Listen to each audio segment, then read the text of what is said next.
Cool. Welcome, everyone. I'm very happy to have you and to have such a diverse group here and to have Dr. Michaela as our special guest. And uh,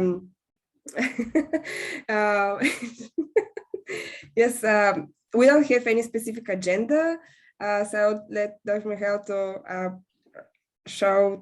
present yourself and to speak about your experience, and maybe we can catch up on specific topics afterwards.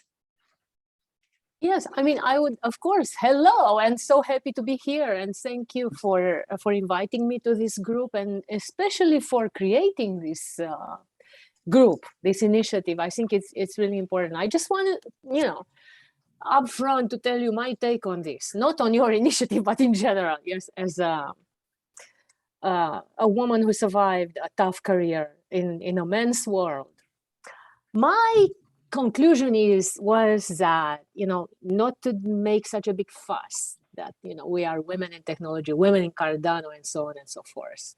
And I agree that, of course, we have to be considered. But then if we make too much fuss about this, I think it would be like, okay, yes, we allow them because, they are women. The point is to grab your spot there and hold it and be an example and be, I do not want even to say better than the man, but like be up there just because you merit to be there. And I just want to start the conversation with you, and I hope it will be controversial, starting with exactly this position. I mean, my point is, I just, stating, I think it's pretty obvious. I don't know. Speaking of diversity, or I'm just back from a Star Trek cruise. That's where I was, Juliana. That's why. So I'm still kind of, floating. And there, with the aliens and diversity and so on and so forth. And I'm just wondering, okay, so it's catalyst women, catalyst men, catalyst gay, catalyst, I mean, what, like catalyst BIPOCs. I just wonder if we really need all this. So this is my first statement here, and I do not apologize for maybe disappointing you or sounding controversial. But when I submitted a publication on a tough topic, let's call it robotics and so on and so forth, most of the time people had no idea because my name is from Romania. Yes, about my gender. I had students who were brilliant, men who were brilliant, and they submitted publications, and then the reviews came because their names ended in A, or like Mircea or whatever, and they replied, okay, she is not like that, and she is not like this, and the reviews were not really fair all the time. But I think if you really trust yourself, if you know who you are, if you love what you do, it doesn't make a difference, catalyst men or catalyst women. And my question to you, and I think this is a conversation which I'd like us to have. Why did you feel the need to create this group? What do you want to achieve with it? Apart from, let's say, okay, being inspired, but you are the inspiration yourself, always in your life. So I don't want to give the answer, but I just want to, convince me that we need this group. Can a man talk here? Absolutely. Of course, just a quick note that it is such a great, I'm very happy that you're in that kind of mood, that kind of direction, and you start the conversation in that kind of like direction, because we are not here to agree. We are here to present our points, and that is the important thing. And I also think that, to come from this position, I think, at least, you really need to be very confident in yourself, because I mean, I could have made this, oh yeah, I'm such a great woman in technology, and here I am in Cardano and inspiring everything and everybody. But there's no point to that. Please go ahead. Yeah. No problem. I mean, I use the word egalitarian for describing most of equality. I don't see myself as word feminist or expert this. I like the word egalitarian for most overgeneralization. and understanding kind of like the sociopath of women in tech or women in this or women in that. I came to the conclusion after talking to my family and my upbringing that it's that when they said that they were feminist or you don't understand or this or it took me to an understanding of it's not about women being getting the the trophy or the equality. It's about understanding what's the word I'm looking for? Role models, I guess. Understanding that there are positions of like-minded people in on the seat. And young girls look up to the idolize, not, well, yeah, sure. Young girls idolize positions of power just as much as men do. So when you say, catalyst women, it's you can also see, that people from all sorts of the fences can say, I will join that for that like-minded camaraderie, that position where I can see myself be there one day, or I can also do it. So it is a form of inclusivity within a role model structure. So everything, in my opinion, has kind of like a hierarchical structure. You need to have experience and wisdom before you can do the next step. But for the most part, there is a need and a place for all forms of talk. And so universally, the Catalyst Women has to exist in a role model structure. Not that it ever really does need to, because it does. I understand your point with the division, but for the point of idolization in the role model infrastructure that's getting played. So maybe the careers here with all the beautiful women and beautiful men that are in here, CMOS, I'm calling you out, can go on and do your great things. Here is a place where people can break out and say, oh yeah, it's there is a blimp where the inclusivity creates role model, creates understanding. So anyone who wants to talk to you says, okay, yes, I don't think I'm getting harped, or this is my experience, or okay, maybe I'll DM one of you and see what your experience is. To me, that's my understanding from a family which has really strong women, super smart, super sharp, and very. I have a Jewish background, so they're all kind of like right there. You can't say anything wrong. So yeah, that's my experience of why something like I this. agree, and you know what? Because I'm at least I've been called on to be the guest here. I'm going to allow myself to make an interjection after everyone, if I have something to say. So thank you so much, and this is really eye-opening, of course. Yes. I would like this kind of implicit mentorship and inspirational role, as you are mentioning it, to be more subtle. I would like it. I do not know if it is possible or even if it makes sense. Yes. So exactly what we see here happening. So we are all sorts of people. Yeah, diversity. That's what I see.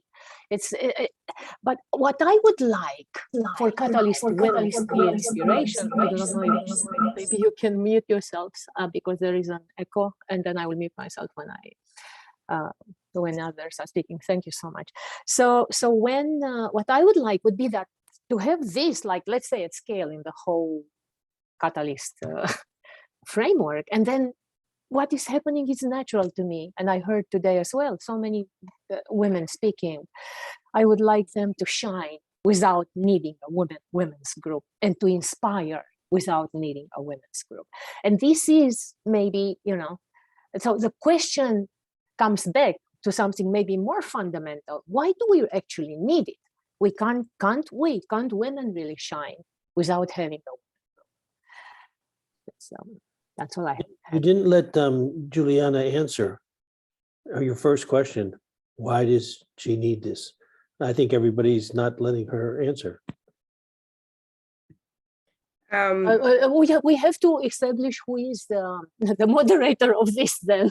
And I just already established a rule, which I just is my prerogative because I'm a guest and I will intervene after everyone.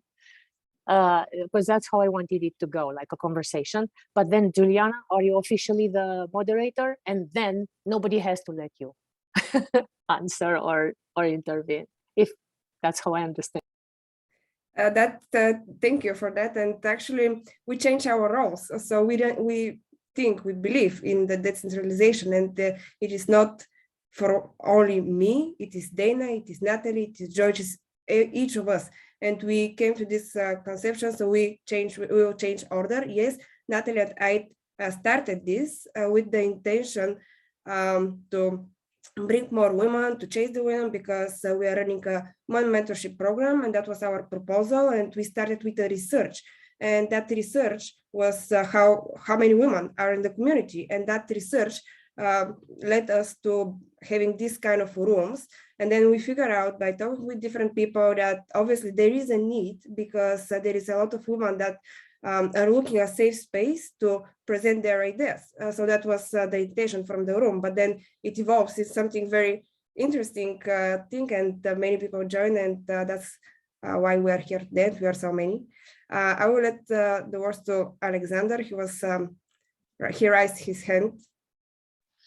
Yes. Hey, first clear up for those who haven't met me IRL yet or in here. It's not Alexander. For some reason, the other Alexander, who's the first guy that was talking in here, he sent me the link to this. And so for some reason, it tagged me as him. So my name is Chad Dixon. And yeah, I am obviously not a woman, but I am a girl dad. I've got a 12-year-old and a 5-year-old. And I am as active, as involved as a single parent can be, with, 50-50, custody kind of a thing.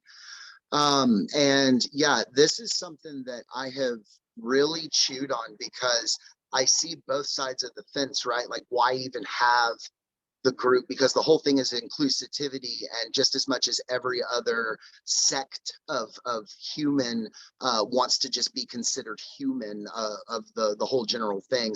Thus, why are we being having an oxymoron, for lack of a better thing, of saying it's like, hey, it's being inclusive, but we're going to create this group called this one thing, with a label.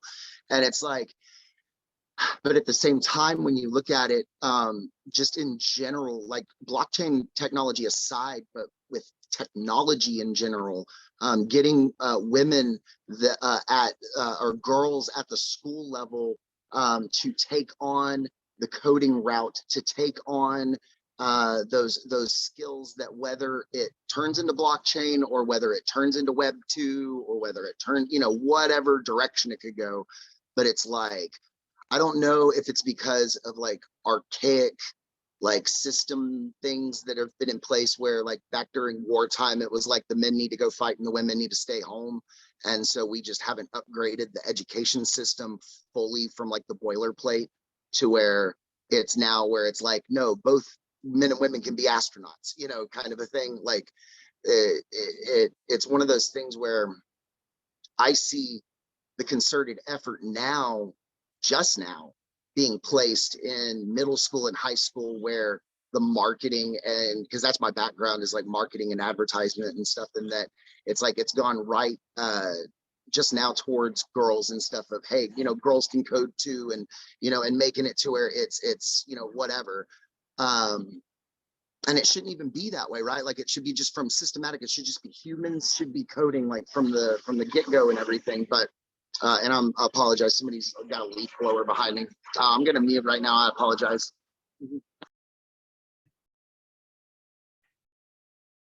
Yeah, I wanted just to make a very short intervention there. So, and because I do not know what this invitation meant, so and what I should talk about, I'm going to take my chances as it comes. So, for example, in my case, right, I studied robotics. I went to study in a high school of informatics because I wanted to build robots, because I saw them in Star Trek, right? So I was not inspired by a woman who is building a robot. I just simply wanted to do that. And I'm sure there are plenty, maybe not as many as men, I do not know. Because it's kind of never, except for, the politics of gender, it's never been an issue for me to be concerned as like, okay, I'm going to accept that PhD, this person, because it's a woman. No, I always accepted them on merit, and there were women who are brilliant. And that is something which, apart from the inspirational, I mean, I think it's more like the guidance or the freedom, or I really don't understand. Maybe someone, and I'm sure in this conversation, I will be convinced that there's something. So the why was not really answered to me. So we're getting even deeper, yes? Why aren't there more women in Cardano? So again, yes, so this group is because of that. But why is that? Anyway, it doesn't mean the next people have to answer. I'm just going to throw whatever comes to mind after every intervention. So thank you. Natalie, I think it was your turn. Maybe you can answer why, in your opinion. But you're muted. Nat, you're muted. No, I'm not. Was the question, why aren't there more women in Cardano, or why behind the need to create the group, that building on what you explained, Juliana? Either or. Okay. Well, whatever you want to say. Why do you think, from my understanding, is why do you think women are not like going after their dreams in the tech roles? Like it's not about it's not always about the role models, but the curiosity and the courage, the confidence to follow your dreams. In my understanding. That makes sense. I think they link, because I think ultimately one of the reasons why we started the group, and from the work that we've done previously, is to help women build their confidence to participate within Cardano. And so, and people draw a lot of confidence, and their ability to communicate is really impacted by their environment. And so we observe for women that are in male-dominated environments, their ability to more naturally put themselves forward is impeded, and it happens the other way around too. And it's just some sort of fundamental difference between men and women that does exist. And I previously in my life didn't, that blocked that totally out of my mind, because I believe men and women equal across all areas. But it's through learning come to realize, and through observations and just reflection, there are fundamental differences between how we build confidence and how we communicate. And so for the group, we wanted to create a space where women can feel confident to participate and confident to take action, to then replicate that within the greater Cardano space. And that's the same within organizations as well.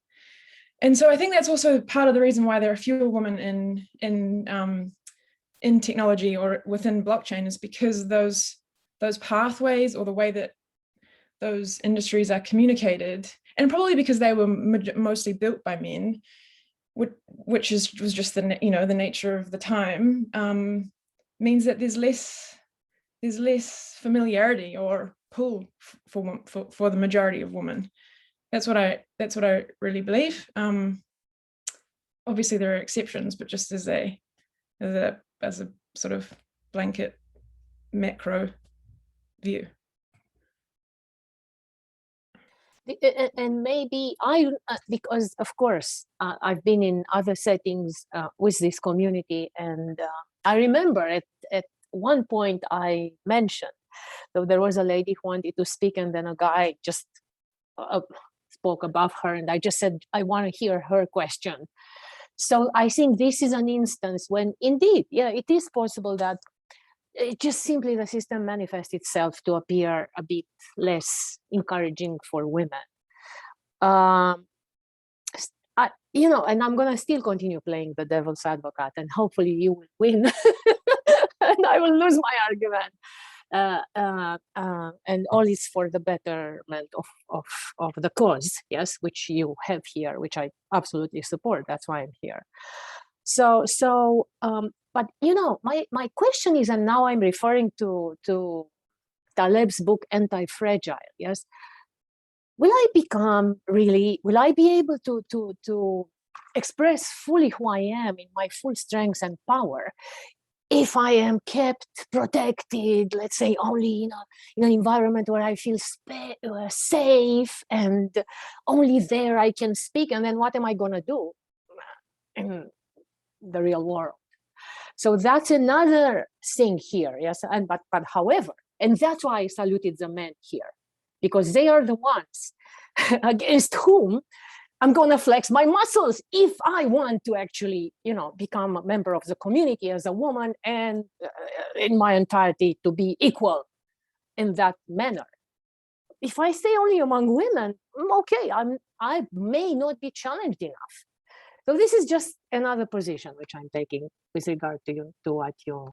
Very good argument, I would say. I think Dana or Megan who wants to join, who wants to answer. I can. Oh, Dana, she had her hand up. I don't know how to get my hand up. Yeah. Yes, and here, just so you know, here I'm going to support the men to speak, but not now. But just as I do with women in the real world, here the men are the ones who I'm going to support. Okay. No, I first I just want to say thank you for being here, and this is something that we actually have been talking about since the inception of this room, and I think first off, just being able to reiterate that I think in some of our outside of town hall meetings that we've been having, we want to make it very clear, this is not about women versus men, or women are not, you know what I mean? That is not what this is about. No, I know what you mean. But Yeah. just by doing it in a way. If I'm not a man, I will like to ask the men here how they feel about that. Yeah. But okay. Yeah. So. Yeah. So for my own personal, I can only speak for my own personal experience, right? And I think I loved how Natalie is so good at articulating herself. Did she still in the room, or did she jump off? Oh no, she's right there with the stripes.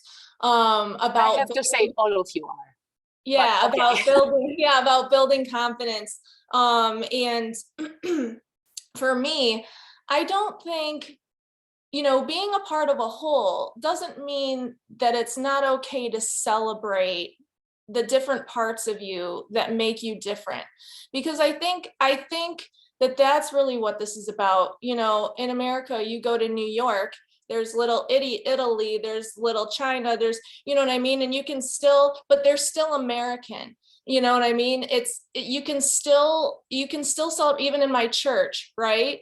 We all gather and we're all a part of this thing. And there are men and women who are involved in different parts of it. But then there's groups where you set aside to go, and you have the choice. You can join, a life group or a small group outside of that. And maybe it's co-ed, or maybe it's a woman's, or maybe it's a men's.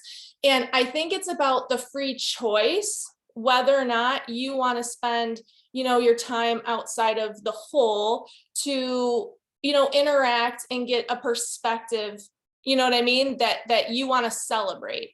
So I think that's really what this is. And I know that the safe spaces, especially alpha females, and I can tell that you are one, alpha females who are very strong, and we're saying, because I was the first one. Yeah, we don't want to be picked just because we're a woman to be put in positions. But I would also challenge that and say, if somebody is doing that, I'm going to take advantage of that to the nines. You know what I mean? You're going to put me in a position because I'm a woman. And then, if there's something that maybe, because there are stories where people get put into positions because they are this diversity, and then they're just used as a puppet, a face, and they really have no control. But when it comes to the opportunity, it's more about just education of how, when you get opportunities, or when you fight for opportunities, how do you maintain the strength of that opportunity and not just become, whatever the face is. I think there's something with that. And then also to realize, because this is a global platform and a global stage, there are women in countries where it is not okay to be strong or to be whatever. So we have had women who have come into this room from those countries and say that they do not feel comfortable in other spaces. And this is more of an onboarding space too, right? So we help to ease the transition into the whole, where both men and women, you know, and there's a lot of men in this room right now. Like, when we've always welcomed this. This isn't supposed to be an exclusive club just for women. This is a space that is really about perspectives, because men and women, no matter what anyone wants to say, we're all equal. We all can do all the same things. Our brains work differently. Our bodies work differently. And, you know, when you come at it from a women's perspective, it can help, you know, men and women, we are supposed to complement each other and help each other out, you know, the different ways we get things done. And it's through the collaboration, but being able to have a space that shares, you know, from a woman's perspective, allowing men in, and it's not even about allowing, but where men and women can come together in this space is, you know, held at a respect level that people understand that there's going to be conversations that can have that perspective coming from it. And then also my own personal journey.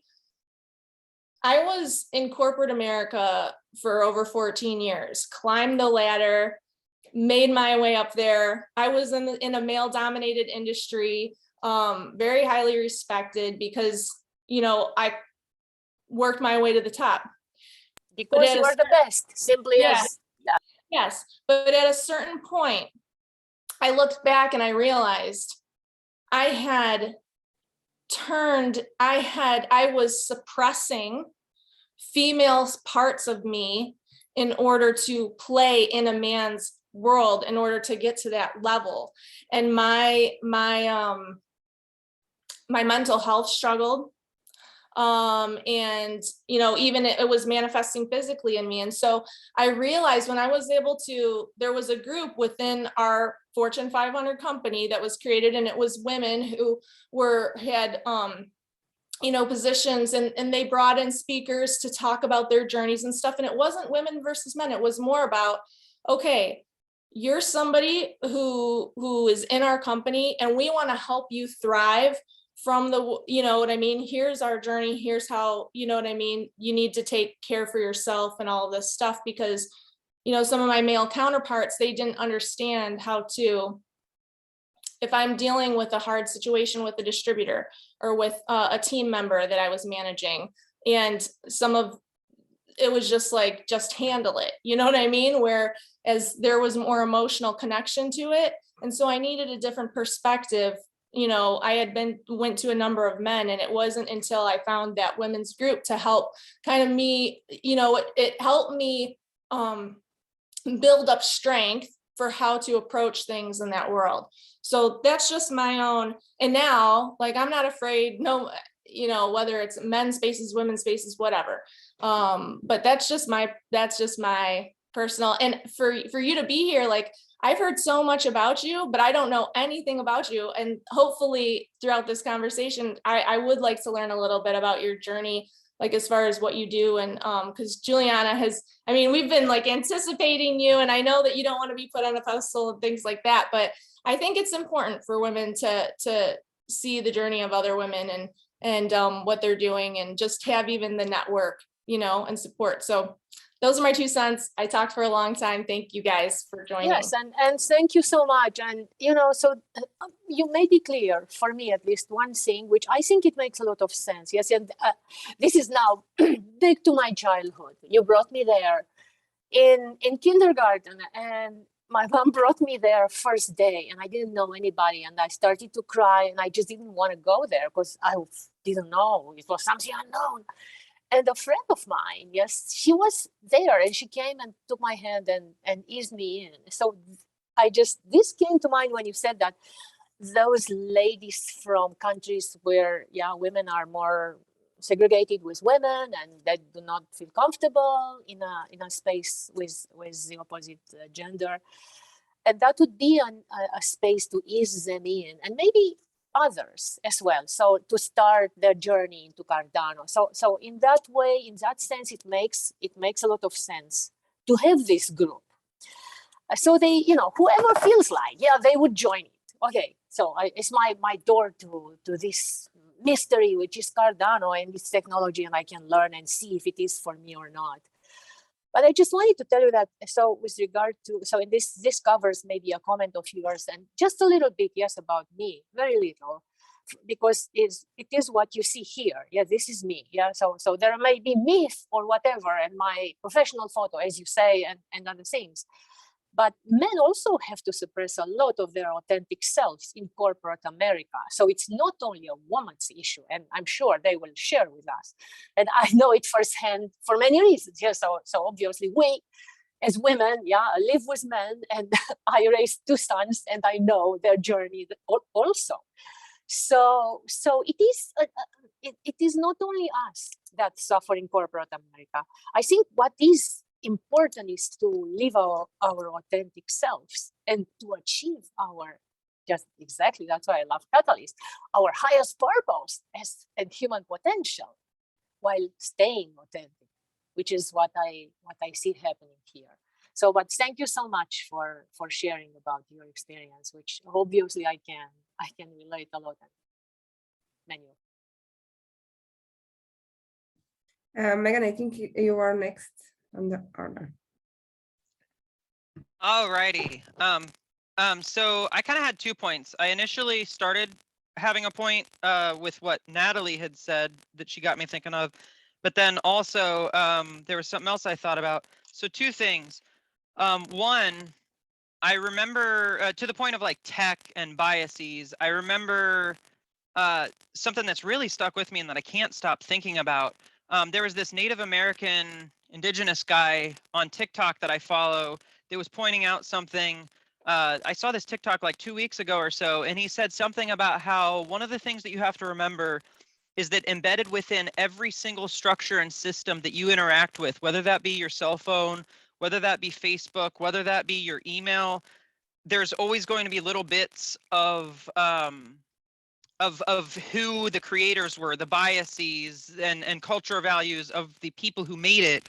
And therefore, if we've got a bunch of men in tech and it's a big sausage fest of male mentality, toxic masculinity, stuff like that, there's always going to be this this bent in or bias in all of the tech that we use.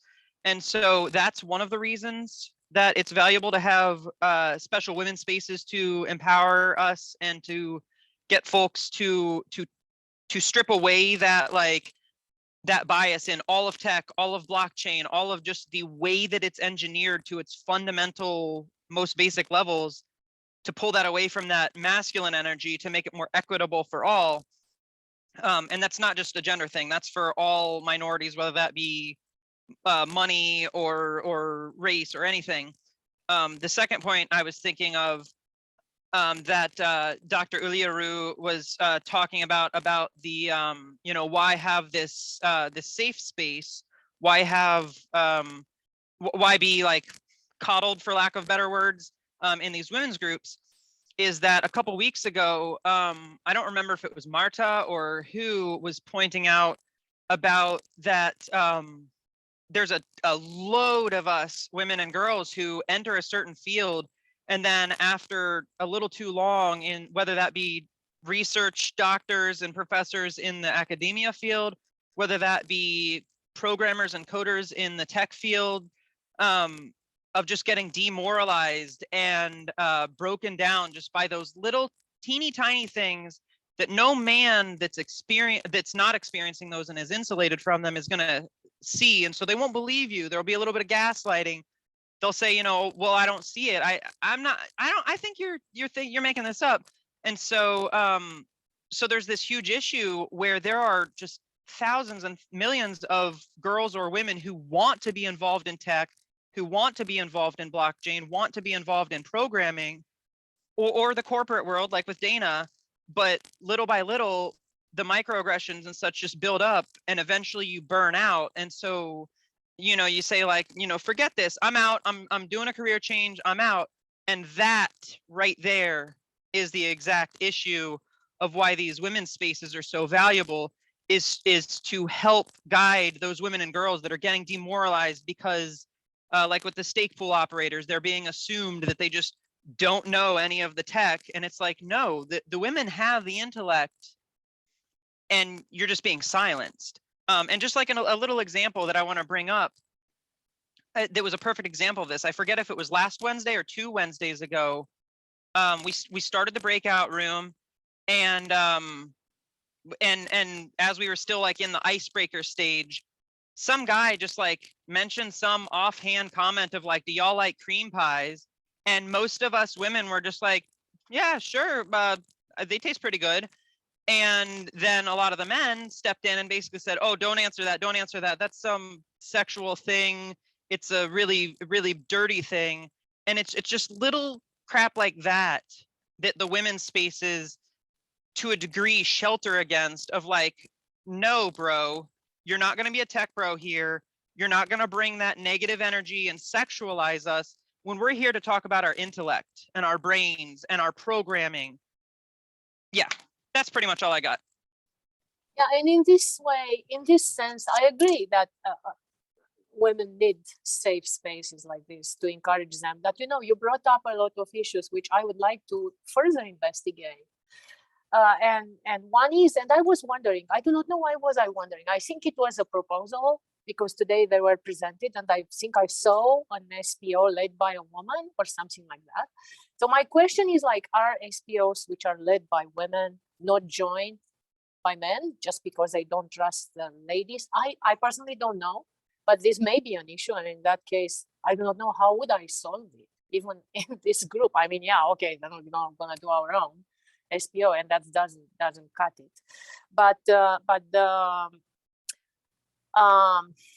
okay, so the issue of disrespect, let's call it, or jokes and stuff like that. Of course, I think this is we cannot generalize, and there are people who are going to do it no matter what, and they shouldn't be in our community. I think this is a matter of obviously education, personal choice at some point, and how low they want to be. We are here to as I was saying in my keynote, my purpose is to get them faster from the mud to the stars. So we are here to get them to the stars. If they cannot, I mean, that's, it is what it is.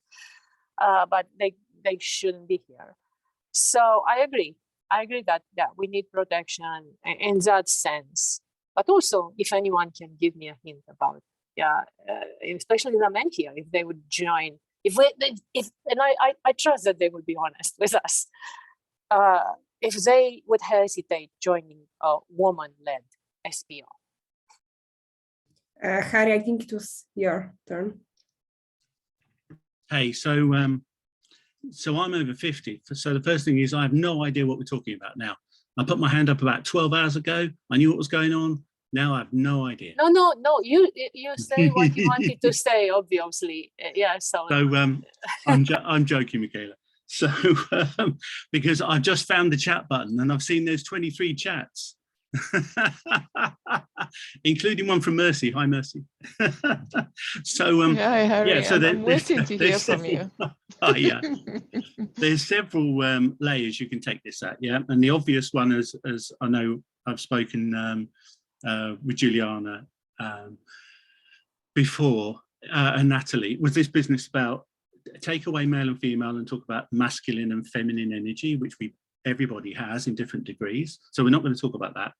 Answering the question that Michaela said directly, which is why bother with a women's group?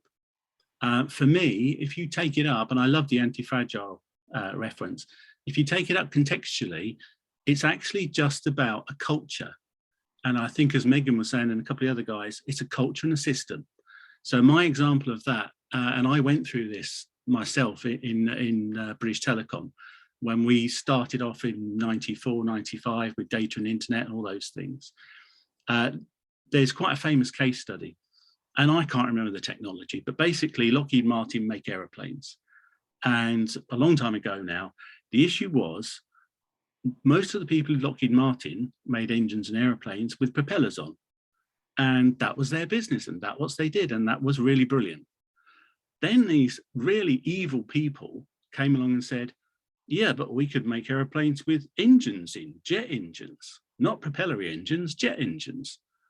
So what do you think the 95% of Lockheed Martin tried to do to the 5% who suddenly said, do you know what, all those propellers are nice, but they're a bit boring, so forget it. We need to move fast, we need to be agile and blah, blah, blah. Let's use jet engines. They tried to kill that business because the culture of the people and the objectives of the people were very, very different. So at a cultural level, what tends to happen is a culture protects itself. Now, you can talk about dialectics, you know, with where are you now, where do you want to go, and what's the thesis and the antithesis and the synthesis, all that stuff. But basically, we are, as humans, we live in a collective, and collectives protect themselves. And that's the thing about the anti-fragile. So the answer that Lockheed Martin came up with is they took the guys that were doing the jet engines, and I'm using guys in the American sense of men and women, but they took the guys doing the jet engines and they took them off site and they stuck them in another building miles away, and they gave them a budget. And they said, right, just get on with it then. And they called it a skunk works because it was dirty, it was quick, it was just solve that problem. But why did they do it? Because the culture of Lockheed Martin was, well, you must get this presented, then you've got 15 Ds, and then you've got 12 of those, and 2 years' time, you'll have a slightly better propeller. So that's the answer for me, that's the answer to the question. Now, I went through a very similar situation in BT. The data and internet bit was a threat to the rest of the business, so they tried to kill it because we were much cheaper and faster. It was nothing to do at that level with what sex you were or anything like that. It was just your culture didn't fit and was a threat to the other culture. And so the point there is anti-fragile. Yeah, anti-fragile is lovely if you get to a point where the culture of anti-fragile has been able to grow, and this is the energy stuff, it's been born, it's been nurtured, it's been gestated, it's got to adolescence, it's taken out of the cave and presented to the world. And that's the issue. So what happens in lots of cultures, in lots of ways, is if you're not in the dominant culture, you naturally, as I think Megan was saying, you naturally squash the subdominant culture. And that's why you need safe spaces to let these things grow to the level that you can then take them out to the world, and they will stand on their own and they will thrive. There's a much better chance of them thriving. So that's my answer. It's a cultural, systematic issue. And I very much like that. I very much like that because, you know, it kind of, and of course, revolves, and I think it encompasses everything. So how I see it is then we wouldn't need this group if we would have in Cardano a culture which is of mutual respect and encouragement, no matter, you know, what gender I am or orientation or everything. The reality is, and that's what I'm trying to detect, because I am not with the community all the time, right? So the ladies here, obviously, they had a serious reason to create this group, and I want to understand it. That's why I'm digging into it. Yes, it's not because I dismiss it in any way. Yes, but I just want to everybody to be really convinced of it, but also because I want the issues to come to surface, because only in that way we can address them. And the reality is then that we do not yet have that culture. Yeah. Well, of course, there will be millions of questions why we don't have it. Also, and answers. And I'll just to finish this, I just wanted to say, yes, because I mean, it's not now women versus men. I mean, and along my career path, I met many women who are not supportive either. So I think it can be a human thing. Yes, I don't know if the ladies here had similar experiences. I mean, it is, you know, I had mentors, women and men, who supported me and to whom I'm very grateful. So it may be human nature. I agree with many things, but I think in a culture of mutual respect, where some principles are actually respected, then we would feel more comfortable. So it's anyway. And I think just to expand on that, because we spend a lot of the time of what we do for many years now working in the cultural space, and basically how to value intangibles like relationships.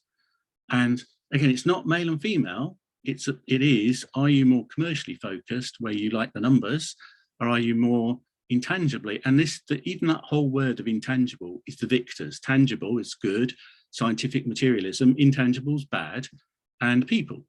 Anyway, so in that space, that's the first level. And I think then there is a level in there of, yeah, if you can get the culture, as the guys were saying earlier, to be inclusive and diverse. And again, I always love that bit. You're equal but different. Once you can have that level of respect.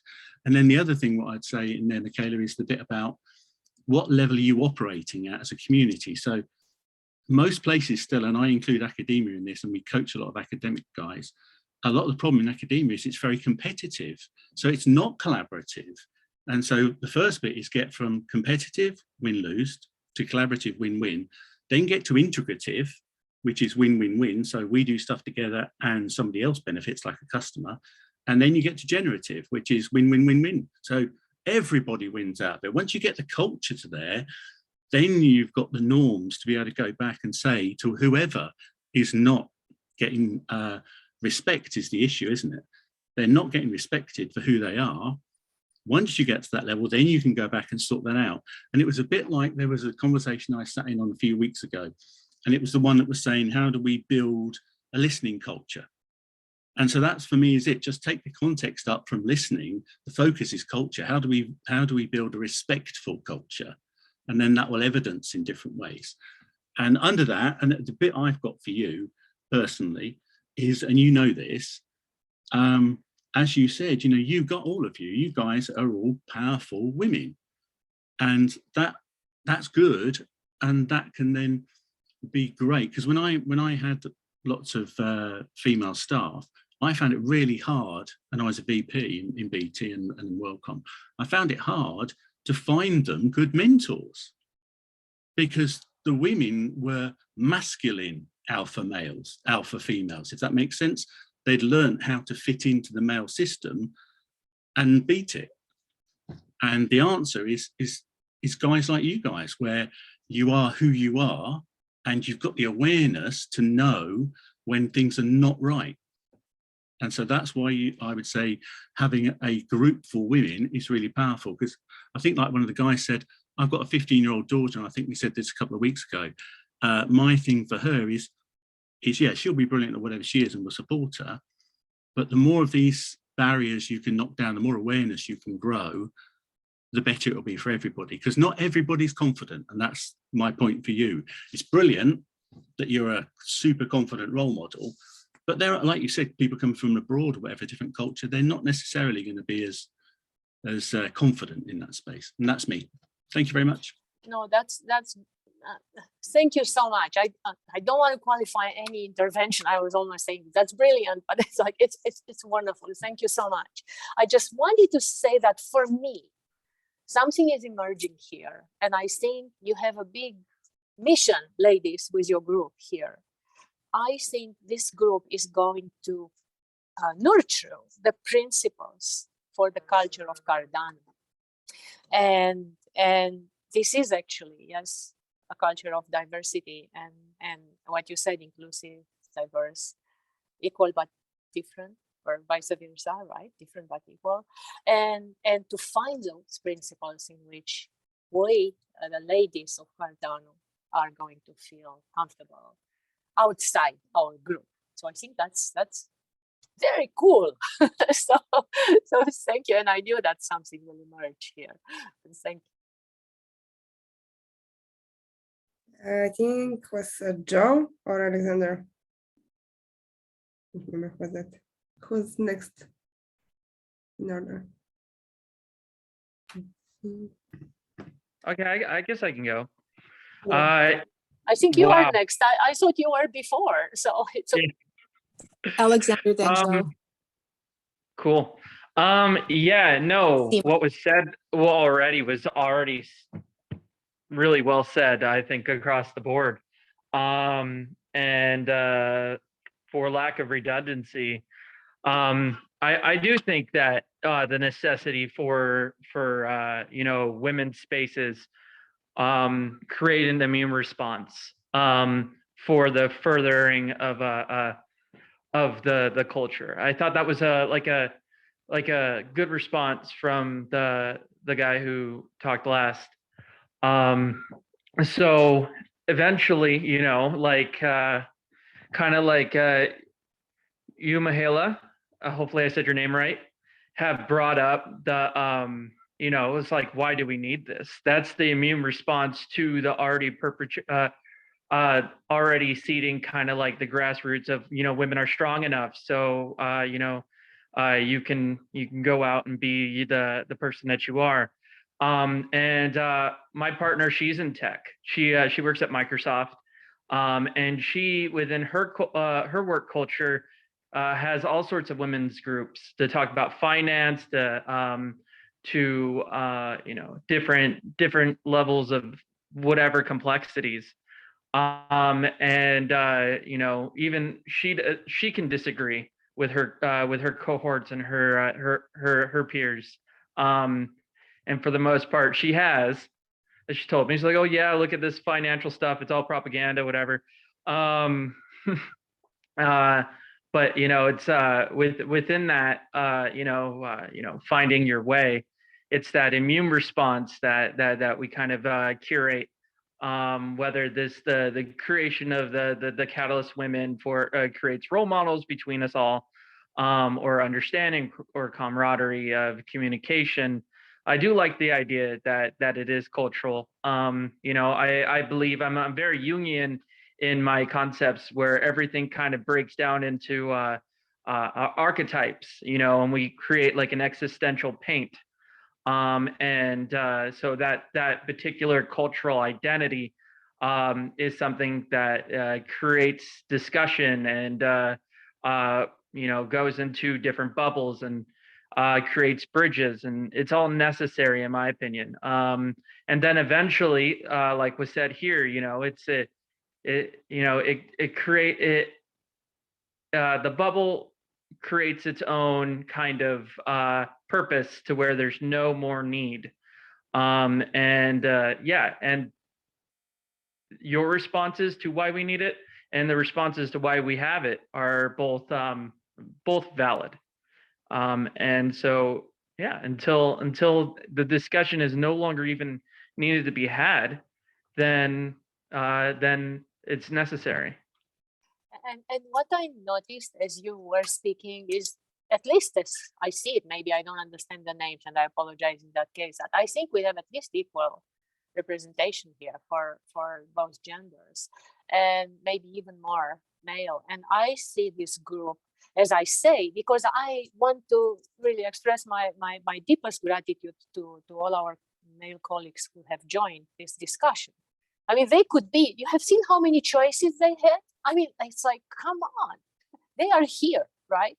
So they are here to support us and the cause. And I need them to be here.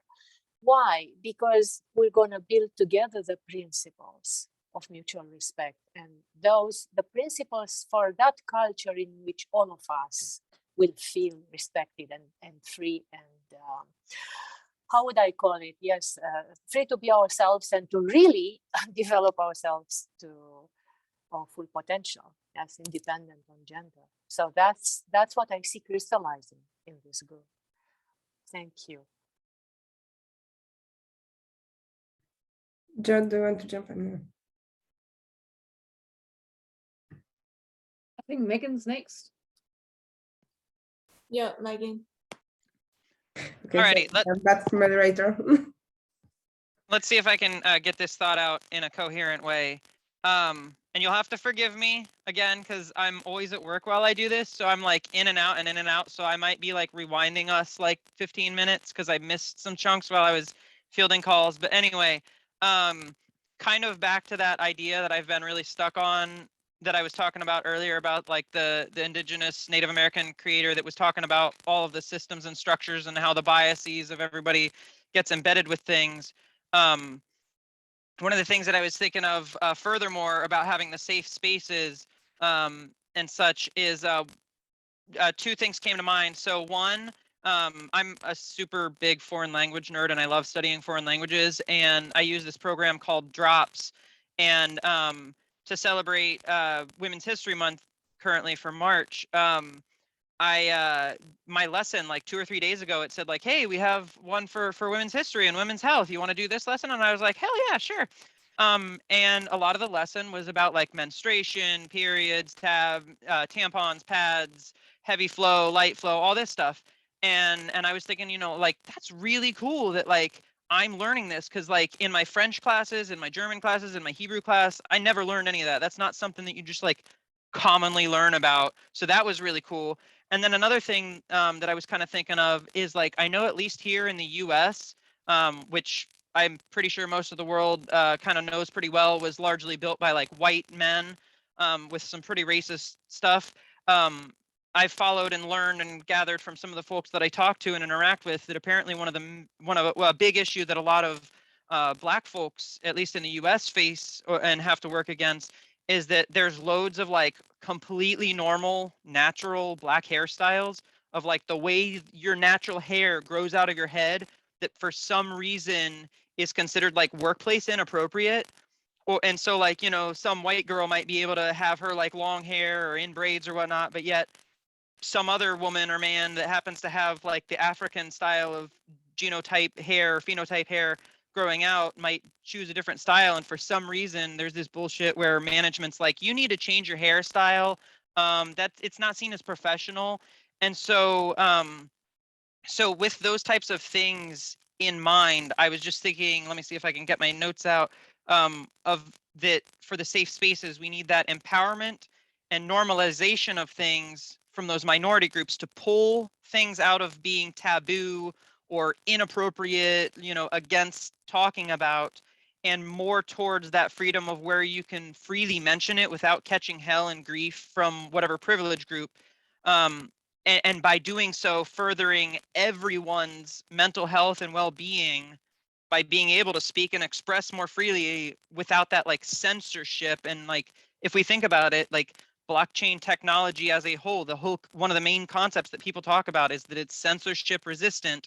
And that censorship resistance needs to also extend to the thoughts that we're allowed to speak, the ways that we're allowed to express ourselves that are completely benign. You know, nothing about talking about periods or heavy flows or wearing one's natural Black hairstyle should be censored at all by a privileged group. And it's those little things like that that having those safe spaces are really valuable for.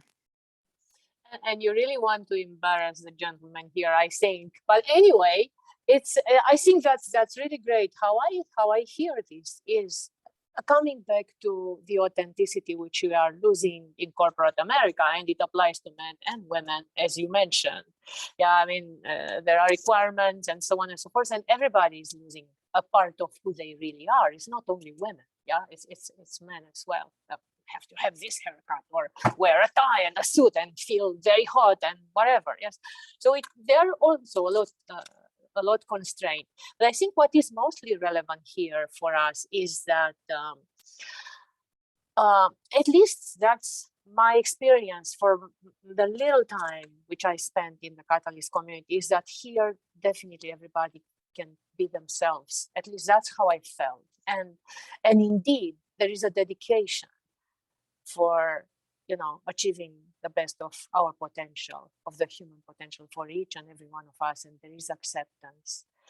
And yet, maybe there were some, I do not know, I did not witness them, but except for the one which Felix directed my attention to, when there was a guy from the military invited by Tor to present to present his choices of proposals, and he cut all of them, the women, the whatever in Cardano and so on. So he downvoted them. So that was something which I was like, ouch, you know, the ones which are more dear to me, he could have said nothing, but he just downvoted them. So that's when I really felt a bit, you know, uncomfortable. But otherwise, I felt that, you know, everybody is supportive of everybody. And I think on the other side, as Dor suggested, when he apologized, which I think he shouldn't have, because it's not, I mean, he could have given everyone else the word, and we do not know what they would have chosen. So that's also, you know, it's important for us to respect the choices of each and every one of us. So that's another side of it, right? I mean, okay, if they don't like us, that's fine with me. I'm not going to force them. The only thing is to respect us, and they can downvote us. That's, you know, that's important. But I'd like to hear from Nori, because yeah, I don't know. It's his turn anyway, I think. Is it, or is Joe? Joe, sorry. Okay, Joe. Kia ora, Mihaela. It's really lovely to meet you. And thank you for jumping into this. Hi. Thank you for jumping into this with such with vim and such a controversial way to approach this. It's awesome to have another alpha female being a critical thinker in this space. I've written a page of notes of things that people have said and that you've said, and I want to try and blend these together into something coherent. So first point, which is kind of it's not a minor point, but you would provide accessibility, and there are lots of people who are involved in general on the internet around accessibility. You know, if you have hearing problems, if you have sight problems, if you have disabilities, there is a cohort of people who are working really hard to make sure that this incredible, you know, mass of the world's information and our collective intelligence is available, whether you are deaf, dumb, blind, disabled, female, you know, African, American, Chinese, right? So we are providing accessibility with the women's space. And this is directly to your question, why do you need this group? Second of all, you know, there's the tool makers group, right? And tool makers are, you know, specifically looking at building the tools, right? Women have a special role and have had throughout history with special, you know, biological powers, superpowers that other people don't have, right? So we've got a special lot of tools, and so, you know, we've got a group to celebrate those special tools we have, and those tools, which leads into another point, are around creating equity, creating families, creating harmony, creating a culture that is accepting, that is respectful. And nurturing, yes. And nurturing, absolutely. And that's something that I think a lot of us here, particularly the ones that started this group up, have seen that hasn't been part of the culture, even here in Project Catalyst. The fact that there were so many downvotes, not just to the women's challenges, but to anything involved with impact, which brings the moon right down to Earth here, which is actually looking after, you know, humans existing on this planet and continuing to. Those were downvoted. And Dorothy did apologize, but there wasn't an opportunity given to an alternate view. There wasn't in the following town hall, let's have somebody from Catalyst Women to say what they would upvote and downvote. Another point is that Thank you for that. I completely agree with that. And I'm just going to interrupt you here just because to give another mission to this group. I think that's very important. Yes. I'm giving you back the passion that you started with, Mihaela, as much as I possibly can, right? We have, so two other things. First of all, here in New Zealand, in Aotearoa, I'm very privileged to be part of the Māori community, the Indigenous community here, which has a culture which has been, you know, set for, you know, thousands of years as part of the Pacific culture. All of the Pacific Islands, you know, cultures have a similar feel for this, as do most Indigenous nations, right? Which is starting from equity. In New Zealand, on our marae, which are our meeting places for our tribes and our whānau groups, which is our family groups, The women sit behind the men, and Europeans often come in. I did right at the very beginning. I went, hang on a second, this is segregating women to the back, right? And it's not until that you actually understand the culture and you realize that it was a tribal culture. It still is a tribal culture. And the reason the men went up front was to protect the women, because the women were the heart and the soul and the regeneration of the tribe. And if the women weren't protected, then actually they knew instinctively that if we lose our women, we don't survive from generation to generation. They are our most precious gift. Let's keep them safe. That doesn't mean that they don't literally run the show. The guys are out front, right? They're having literally the middle of the marae area is almost a battleground, challenges are laid by the guys, right? But actually the discussion and the making things work happens with the women in the kitchen. Like it looks from outside, from a Western culture, as a very male-dominated culture. Actually, it's not entirely. And I think that's the opportunity here. So these are the last two things. The first opportunity is that in this group, there is some incredible women, incredible technically, incredibly culturally, designers, everything that you can possibly imagine in the Catalyst Women group. And there is an opportunity here for those— Why do you think the guys are here? I have to say that. There's an opportunity for Project Catalyst and for Cardano. 50% of the world's population has not been involved in the systems that we have today. They just haven't. So if we want Cardano to literally be the operating system, the financial operating system for the world, let's have the women actually start being involved, and that will bring in more women, and you will have more people and more adoption for Cardano, because it can be the women's chain. Now, I'm not suggesting that's a branding thing, right? Necessarily. Let's see what evolves, right? But that's the opportunity right now. I've got more on my page, but that will do. That's great. I would stick to the people's chain, but okay, the humans chain.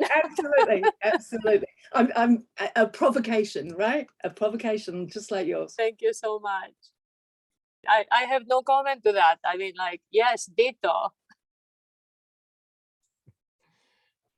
Thanks, Joe. And she touched on a topic that I wanted to bring up. But first, there was a question, why are the men here? And I just wanted to answer that question. I'm here really to listen, to learn, to be a better ally. And I know I'm a man, I'm a male. My personal pronouns are he and him. I'm very identified with that. And I know I come with my own biases and everything, and I try really hard to be a good ally, but I know that there's always room to grow and to learn. So that's primarily why I'm here. And I don't drop my opinions in a lot, and I try to stay off camera a little bit. I have to say, thank you. You're welcome. Just to amplify the female faces here, because I think this is a unique and special place. And yeah, and I don't share my opinions all that much because, again, I'm here to listen and to learn. But I wanted to just, until Joe spoke, I didn't hear a lot about the word equity. And I think we do talk a lot about diversity and inclusion and making safe spaces, but we do need to look at the topic of equity, because if you look at the data and you want to be very data driven, women make less than men for the exact same job to this day. You look at the CEO genders across Fortune 500s, it's not women that you see there. It's white male faces primarily. And if we can't get the equity part right, I think we're starting by tying one limb behind your back, or whatever that metaphor is. We have to understand that there are unconscious and systemic biases that we might not even see because they're unconscious. And just by saying, oh, we're free, open, and we're diverse, and we're welcoming, we're not addressing those unconscious things that we don't see.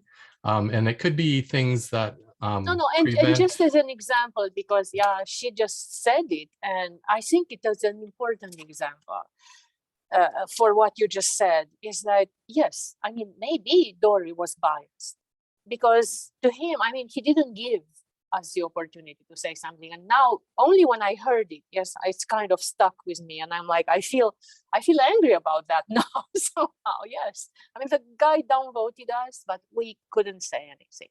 I'm sure many others who are downvoted maybe feel the same. But yes, it's true. These are unconscious biases. I even didn't, I wasn't aware until she said it. So that's exactly the definition of unconscious bias. Yeah. So I encourage conversations to uncover those biases and to have the conversation. And just want to share a link if people are unsure what the difference between equality, equity, and other things are. This is a really good article that shows the difference. So, and to be used when we build the principles for Cardano. Yes, for the Cardano culture. That's what I mean. Yes. Yeah.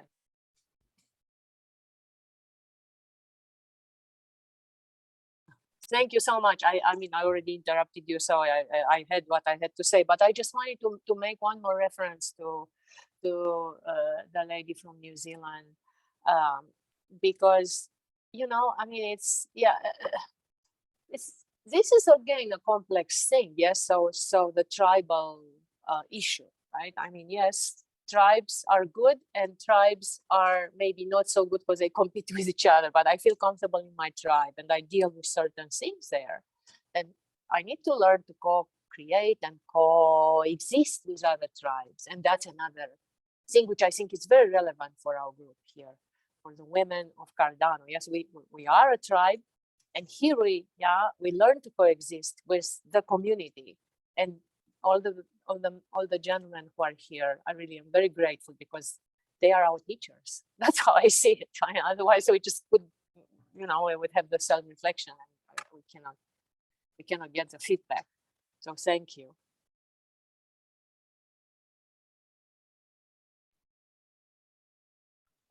Megan, No, oh, hi. Sorry, I'll let you go. I think Marta, right? I don't know. Yes, Marta. Okay. Yeah. Let Marta speak first, because I've spoken 2 times and I'm just going to say similar. Go, Marta. Oh, thank you. I just have a couple of things to say, and really glad everybody is here today, acknowledging everybody. So anyway, I've been involved recently in these talks with people involved in legacy systems like Facebook and Apple and things like that, building XR, which are all different types of virtual communities, which is my original background came from that in tech. Some of my original background came from that. And those have been really amazing conversations, and I have felt so comfortable there. And I've had like people, a lot of women who are builders and people who are not, and I can put out something really challenging in terms of a structural challenge, pioneering challenge, and I can have a period of silence come back, and then there's like, wow, well, let me think about that. Okay, here and this and this and this. So it's like really building. It's a really building great environment. And one of the men there, there's still like a lot more men than women, but one of the men there said something really interesting, and I thought of you, Joe, too. And I thought of all the people who have experiences with Indigenous communities. But anyway, I was telling him about my project, because my project talks about, as we enter out into I call it frontier communities where we do not know the culture. We may be, but people now in these communities, they have been building for a long time. This is like 2nd generation pioneering issues that are occurring now with blockchain, right? And Web3. So they've been building for a long time. And some of them are young, some of them are old, all different age groups.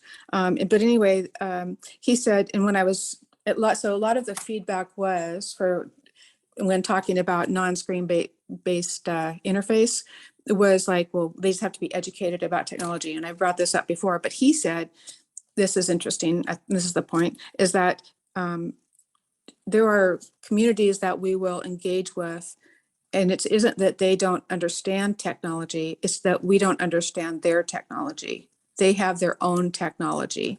And so I just really love, I know, thank you guys. I love that so much. It made me so happy. And the other thing I want to say, I'm not going to go on about this too much. The other thing I want to say is that there's things that have happened this week. And I know a lot of you women here, a couple of you anyway, know about that. And when you speak, a lot of, and this has happened to me, I'm very used to it. When you speak, that, images will be made that are derogatory to your physical form, even if it's not your physical form. And there'll be like an attempt to make images that are derogatory. And actually the ones that were made this week were so much less scary or inhibiting than the ones that used to be made in the old days. So just to let you know, it's really nothing and nothing to even pay attention to. And but I wanted to say that it does not, when you see those kinds of images and those kinds of responses from powerful men in the community, you do not have to feel that it reflects, I'm speaking to the younger women now, you do not have to feel that it reflects on your beauty.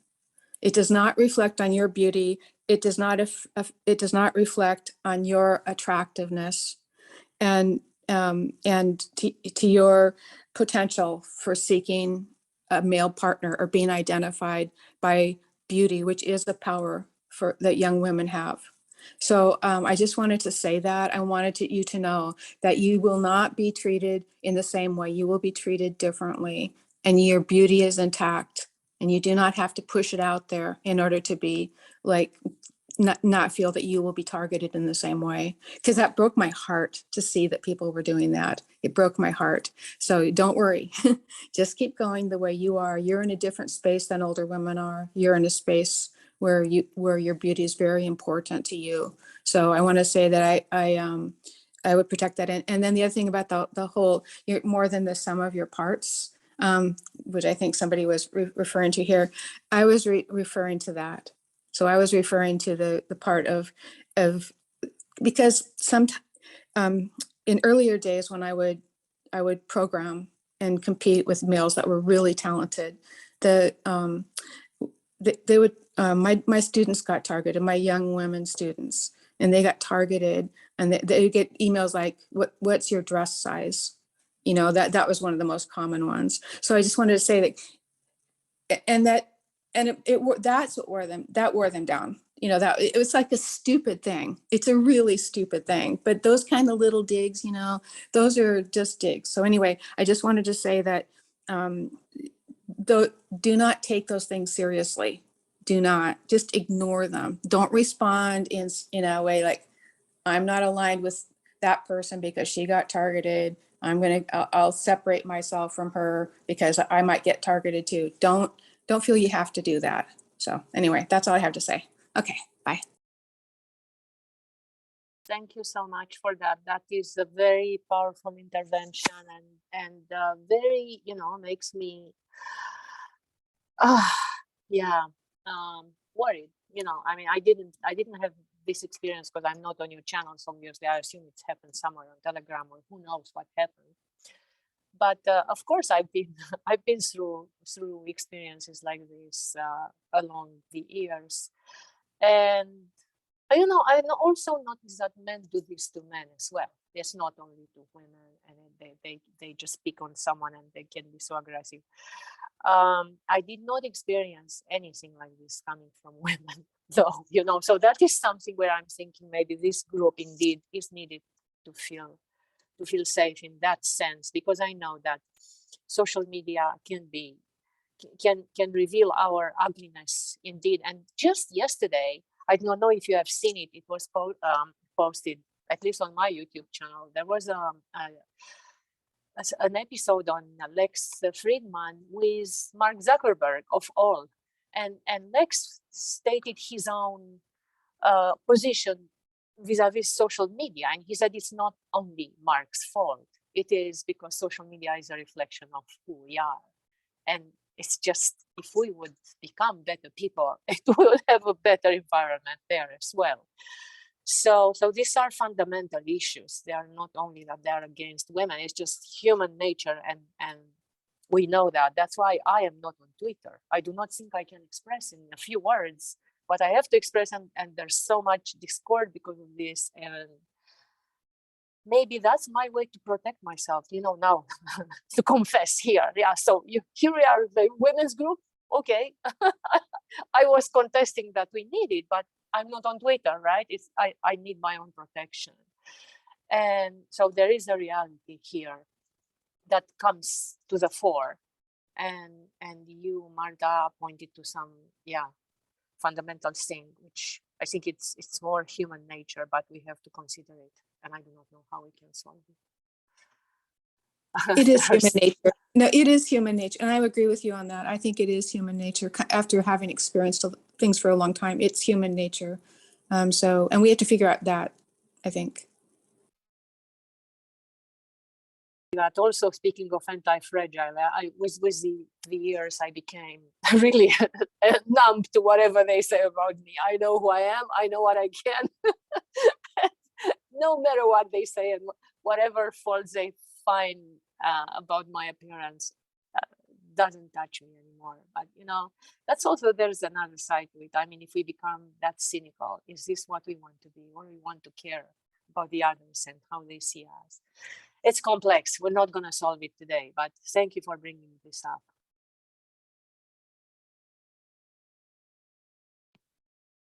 I don't know, Megan, if you wanted to go, or Joe, and Tommy has his hand up. We haven't heard from him either, but also just to be cognizant of time, just letting everyone know it's 20 to the top of the hour here.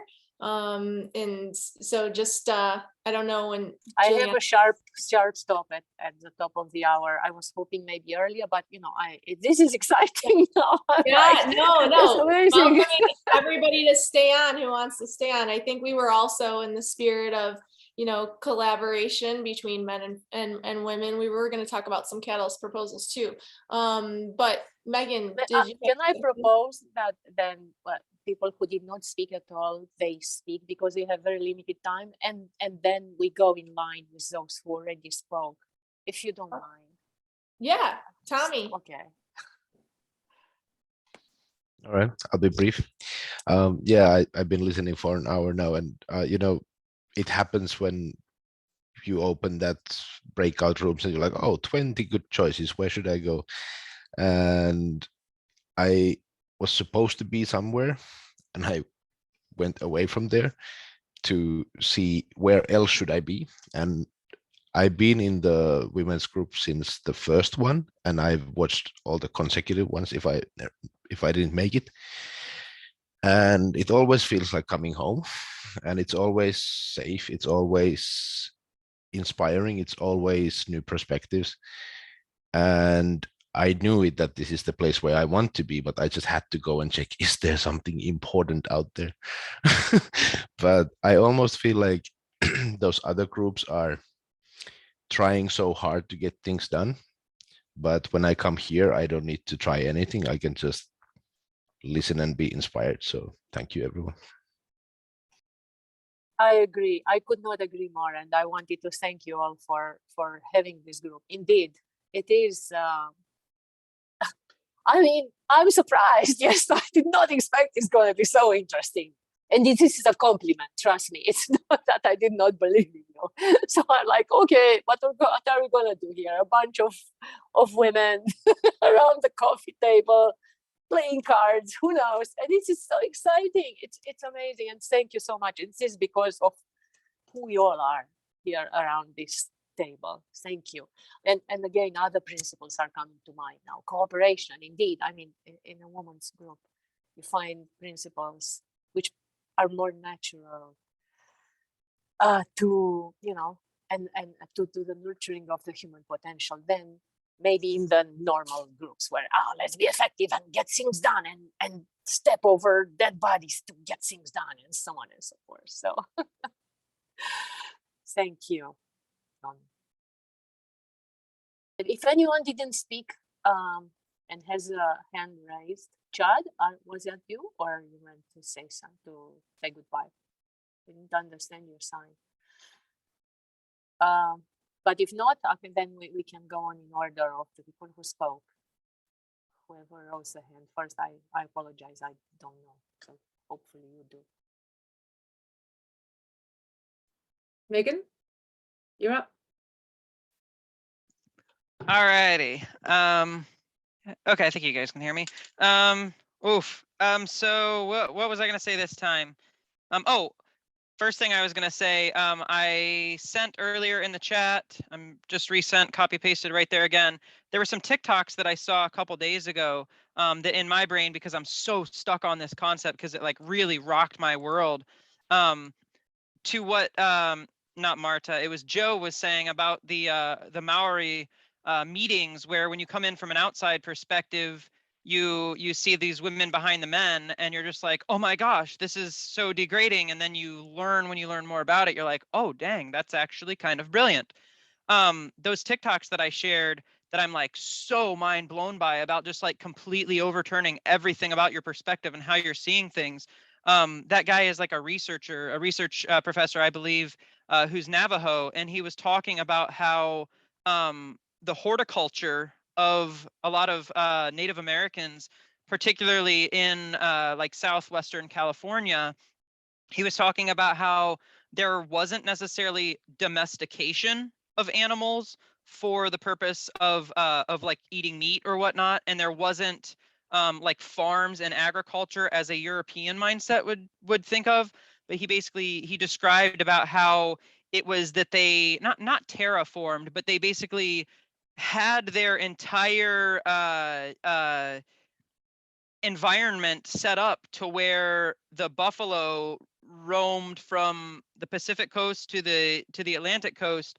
And so instead of you having to go to the butcher that got it from the farm, you could just go like out your back door in these heavily population dense areas, and your environment that you were living in naturally already had the plants growing for you to eat, the animals to hunt, and so it was among where you lived. And that was just something that, like, I encourage you guys to watch those TikToks. They're only 3 minutes each, but it's one of those like turns your entire thinking about things on its head. That was one of those things that I was thinking of with Joe's point about the Maori culture flipping things that you've just taken as assumption all along. Then I think it was something with Marta was saying about it's not that they don't understand our technology, it's that we don't understand how they interact with technology. That took me back to a time like a year or two ago that my girlfriend's mom heard that like me and my girlfriend share a bed, and her like super homophobic mom was like, oh my God, that's so disgusting. And when we were discussing that with friends, some friends were like, hold on a sec.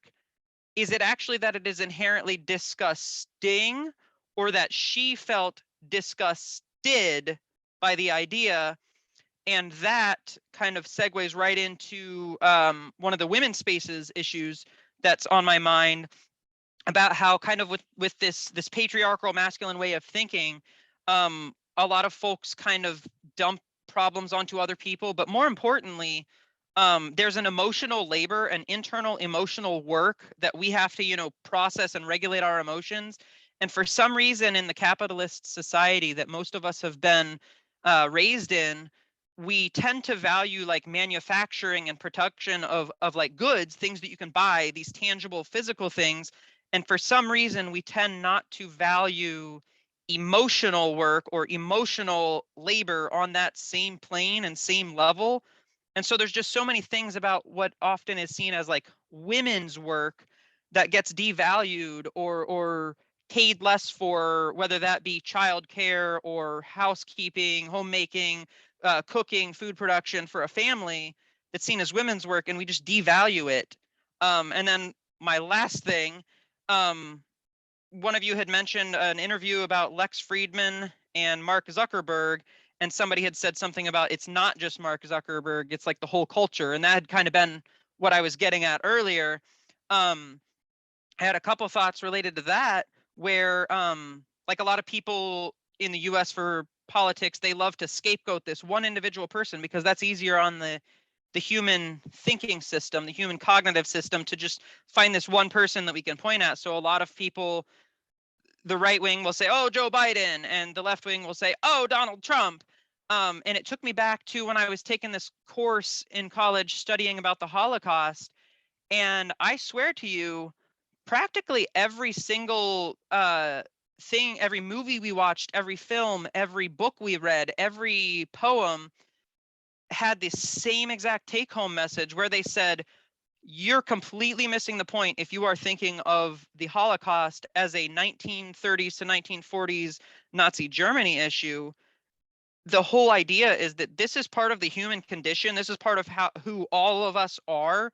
And so if you're not seeing that there's the same exact types of things going on, you know, the tribalism between Japan and China, or Sudan and South Sudan, or wherever around the world, it's part of the human condition. So you have to pull away from that line of thinking of pinpointing and scapegoating, oh, Mark Zuckerberg, or oh, Donald Trump, and realize that there's some degree that's within who we all are. Agreed. Could not agree more. This is, yes, I think this is a major point, and also was raised in Marta's plea. And, you know, I just was at an encounter with Jordan Peterson recently, and he actually gave as an example his own daughter, and found out that Tinder is a genocidal technology. But he said, when, you know, she swipes no with so much pleasure, she said, my daughter is definitely genocidal. She is human, of course. And of course, Jordan Peterson also in his books, I do not know if you know, but he definitely refers to the Holocaust itself. And he became a psychologist because he felt that he could have done that. He could have been on the SS side and killed all those people. And then he wanted to inquire with himself, how come? And he had nightmares for years until he did the work. And okay, but that was quite funny with Tinder, because he said, these are human beings. How can you just kill them like that? I mean, they are, you know, it's like, so anyway, yeah, even in our technology, we have that kind of, so there's a lot of work we have to do with ourselves in the first place. I completely agree. Until we can be a community that flourishes. Mihaela? Mihaela? How are you? Can you see me? Ears. Mihaela, do you remember me? I met you in Washington, D.C. At the summit over there, and I was talking to you about lobbying for Cardano, and I was a gentleman. Yes. Hi. I'm Small so world. glad. Yes, well, I'm yes, in for Washington, people. D.C. right now. Oh, are you? Yeah, that's Okay, where I live. I mean, it's cloudy now, but you could see the obelisk and the Capitol from my window normally. If it wouldn't be so foggy. But you brought sun into my heart, everybody here. So thank you. It's beautiful. It's snowing out, and it's snowing over here by me. It's very beautiful, and I want to let you know, because I emailed that guy who you gave me a picture of that card. He never got back to me. It might have been a strange thing, and I've kept busy with everything here. You know, I'm on a Catalyst team, obviously, and some of my guys were in here, so I just kind of followed them. Okay, so let's take this outside this conversation, because here we have some rules. And thank you for saying hi. But we have some rules here, which are, we raise our hand if we have something to say, and it is related to the conversation of this group, which is the women in Cardano. I think I don't want to give you as an example of how we don't want to do things with women in Cardano. Just anyway, but thank you for saying hi. I love you all the same. Okay, so back to our discussion. Hey, so I just wanted to say, for one, I am one of Rob's guys right here. So we're coming over from Twitter Spaces, and you know, and I'm also with Ken Adams from Fund 5 and Project Catalyst, and I'm with James and Steve and Quasar and stuff in Gimbal Labs and everything. But yeah, we're part of all the big old crew, you know. Thank you for joining the women's group. Oh yeah, I mean, I'm girl dad, right? So like, I've got to make sure that I'm paving. If I'm the helper of being an architect of building this for future generations, then I need. Can you see that we have people with hands raised, waiting in line? Oh, I have my hand raised. I'm sorry. Oh, I thought. Oh, sorry. I was looking at some, and I thought it was Robert talking. Okay, sorry. I apologize. Hi. Yeah. I wanted to touch on what everybody was kind of saying, and I want to give a a positive sandwich. So it's 3 little quick points, and it's going to be positive. I And need it. I need it, please. Yes, my mouth is dry after the social network discussion and genocide. Yes. Just to let y'all know, the middle part's going to be kind of rough, but then we're going to end, on a little bit of a positive note. The first part that I wanted to, okay, let me make sure I have all my thoughts straight, because, all right, so. It's not an easy topic. I'm with you there. Right. To touch on the positive, first thing to touch on the Lex Friedman podcast with Mark Zuckerberg, I really saw the human side of that guy for the first time, because actually I liked him. I was telling my son, I like the guy, poor guy, everybody hates him. Up until then, the only time we'd ever seen him in public space for that length of time was like for congressional hearings, and nobody wants to be at that shit, you know what I'm saying? So like being able to see him kind of unbuttoned was really, really cool. Along with that, what really struck my ear was how when he said that most people conceptualize the metaverse as a place that is getting built. And he looks to think, and how he's directing Meta and his company, is the metaverse is a time in which humanity is doing most of their work in the 3D virtual AR or XR space. And so that was very, very interesting that, one of the guys that's one of the richest on book people in America that is, paving the way, in his, which the movie showed us, it started in a punk rock hacker fashion, so it's like, what's this story that we're in, what Truman Show is this? But the thing is the sad part that's the middle I think I kind of reached in my mind an epiphany of because we keep tap dancing around the whole idea of like it's systemic, all these things are down at the boilerplate level, and it's like, and so they're elusive and they're just kind of cultural, and so you can't really see them on the satellite view and everything. And here's one for you. So when we went from being farmers and everybody kind of having their own little piece of the land and doing all the things, and maybe it's small communities, but at a point, tribes get too big and differences happen because human. And so then everybody just goes and makes another tribe. And, and like I live in Dallas, Texas. And so we've got Fort Worth, Texas right over. And you can tell it's like everybody that hated Dallas, they just went a little further west and they made Fort Worth. And that's exactly what it is, And when we transitioned from that economy to then now, when the third industrial revolution happened, and then we started having factories, and there was that whole worker thing, and we took the workers, not just, it was predominantly heavily weighted men, but there were women that were workers or whatever at that time too.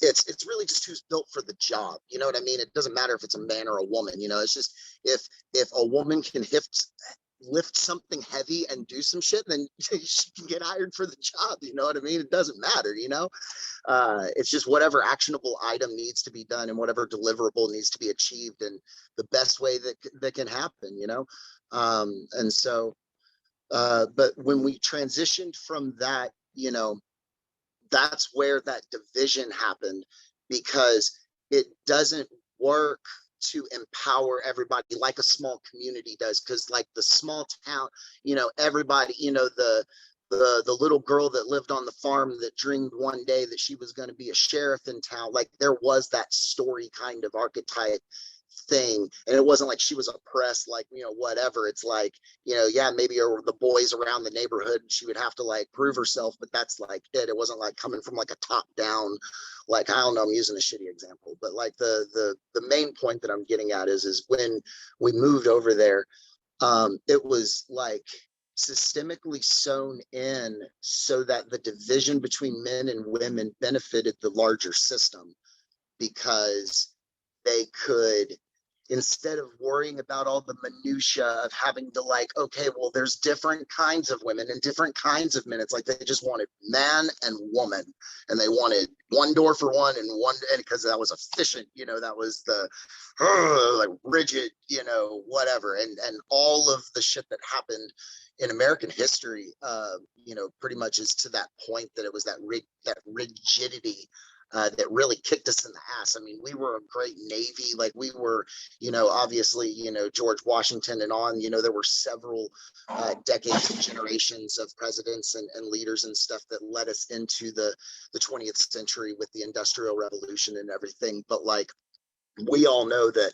that last 100 years that we just had, and now even just 22 years after that, like, holy fucking shit, the amount of just what happened in 1900 versus what happened in 2022 compared to what has happened the rest of humanity, like the whole rest of humanity. Like, we have everything that we have ever accomplished just like put in this little package kind of thing, pretty much, you know. But we're also human, so we lost the recipe for concrete, you know, like for like 600 years and didn't have it or whatever. But That's interesting. So if you have something or a book about that, I'd like to have it, yeah, because I never heard that kind of theory. But you know, it sounds plausible because divide et impera is kind of the way to conquer people and to subjugate it. I just want to say that it is top of the hour, and for me is I have a hard stop because I have some other obligations, but I don't know. I also want to hear the other two of them, so I'm going to stay, but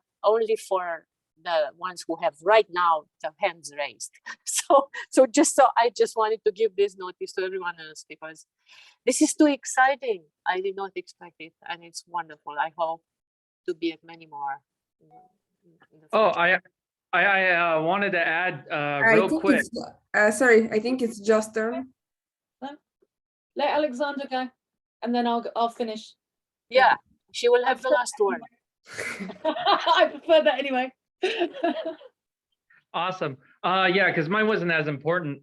We talked about having a listening culture earlier in the chat, and I thought that, you know, it's like the best way to listen is to listen to people who you disagree with, but also, you know, listen to people who have wisdom. I just wanted to make a quick showing of my Jordan Peterson poster right here. It says "Hail Lobster," and on top of that it says "Clean I your have room." mine signed, but I don't have it here. Cool, Yeah. cool. Clean your room and tell the truth. And for a lot of people on the internet, and the reason why he's so divisive is because he speaks from his soul and says from his wisdoms. And a lot of people who don't listen don't read into kind of the underlining pinpoints of where he gets his perspective. And I read 12 I Rules of truly Life. recommend his book, Maps of Meaning, to everyone here. It is also on Audible. Maybe that makes it more digestible. Then you will really understand him, you know, because it's not controversial, nothing, just Maps of Meaning. Try the first chapter. Maps of Meaning and 12 Rules of Life, and then he has a third book that I haven't read yet. But yeah, that's when I met him now, because he spoke about it. Yes, he just was here in Washington D.C. for the book launch. right. And yeah, so you know, it's most of what he says actually isn't that controversial, and a lot of it is just like truth through wisdom. It is and just what Joe shared about the women and men and the tribe, right? Because he said, yes, women are different than men. They have their differences, but you know, they can live together very well, and there are roles for each. And of course, nobody stops a woman, you know, to fly a fighter jet or whatever. But most of them don't. So, and they may choose not to. So anyway, this that probably it's another conversation in this group. Right. So yeah, that's all I have to say. Thank you. That was fun. Thank you. So. Cool. So final, I love having the final word. Well, I won't have the final word because you'll have the final word, Mihaela. To the point the gentleman made earlier, you know, another perspective on the Industrial Revolution, it goes back to a point that the founder of Cardano talks about all the time, which is economic identity. The value of women's work, of literally doing labor, birthing children, literally looking after children for the first, you know, at least 5 years of their life and beyond, is not valued, is not paid, just, you know, point blank across the world, right? So we want economic identity. We want to value everybody's contribution. 50% of the people that have been on the planet and will come on the planet, which is who we're building this for, their work needs to be valued, and that labor is real, really, really real. Last thing I want to say is we are in a point right now, and Charles has spoken about it on his YouTube channel, when we're going to start doing the hard labor, and we need women to be absolutely part of that hard labor, which is developing this culture, because we haven't started from equity. IOG is not an equitable company. Data, stats, we can, you know, like, I'm throwing the provocation back at you as hard, Mihaela, as you started, right? It's not an equitable company. So I really want to leave 2 questions and an opportunity to continue the discussion, basically. The first question is, what is the work to make a constitution and a cultural charter or something around that for the Cardano nation, the Cardano financial operating system?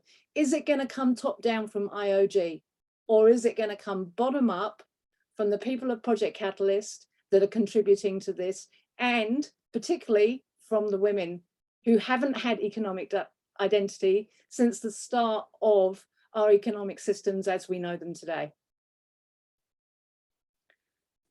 Yeah, The opportunity to continue the conversation. I'm going to drop a form in the chat. We have a coalition forming, which is an impact coalition. Yes. There's a meeting on the 14th of March. Everybody is welcome to sign up for that meeting. And that is really an opportunity to continue this conversation. And how are we going to make sure that we bring that moon back down to earth, Mihaela, and we actually impact the things that really, really matter, which is the lives of our daughters as well as our sons. It is literally the air that we breathe. How can we make those as higher priority, if not higher priority, as the getting shit done, picking heavy shit up and moving it from place to place? So please, I'd love for and everybody. I think to your question, yes, no, absolutely, and it's an excellent question and an excellent way to for me to end my part here, because I will just have to go. I think the answer, we lived it here. It's the example, right?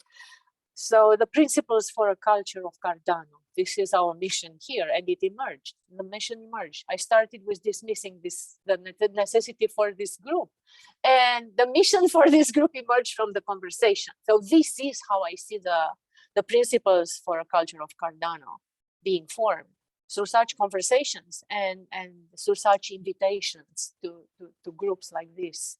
We need those principles. It's clear, yes, and that is, as I see it, the purpose of a group like this. And no, as much as maybe, who knows, they fire me, I will say the principles for a culture of Cardano will not come top down. They will not come from IOG. They will come from us, because we are Cardano. I mean, it's, you know, you are. And therefore it is so important to have such conversation. And thank you for also, you know, bringing up the important role of emotional intelligence and the education and its importance. I think I do not know who mentioned it, but it is very important. Maybe more have mentioned it. And yes, I mean, we do not want to be a culture of robots or of men fighting with each other or of men insulting women on Telegram or whatever, yes? And therefore, we need the principles. We can call it constitution, whatever you want to call it, but we need those principles.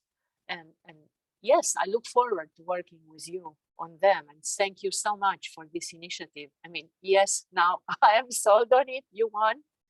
We need this group. It's clear to me now. It is absolutely clear why. I commend you. I absolutely commend you for the initiative. It is. I have tears in my eyes. I don't know if you can see it. Speaking of emotional.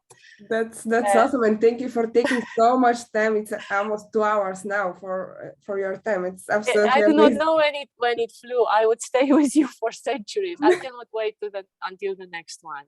Thank you, everybody who was here, who participated, and who supported us by listening.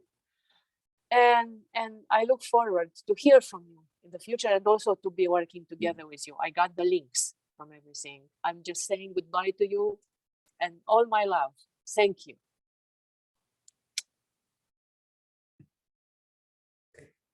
Cool. Awesome. Then do you want to continue with to finish up this with proposals? I think I mean, I think just transitioning it would kind of kill the vibe, and we've been on, I mean, the conversation has been going so well, but people are welcome to stay on, but I don't know what everyone else thinks, but I think, like, for me, I have got to, I can't stay on any longer just because I'm in LA and I have stuff I need to do before I go back to Vegas. So I don't know if everyone wants to continue the conversation or call it a day, but time to sleep, Tommy says. Yes. Yes. Let's Another finish. part of the world. Awesomeness. So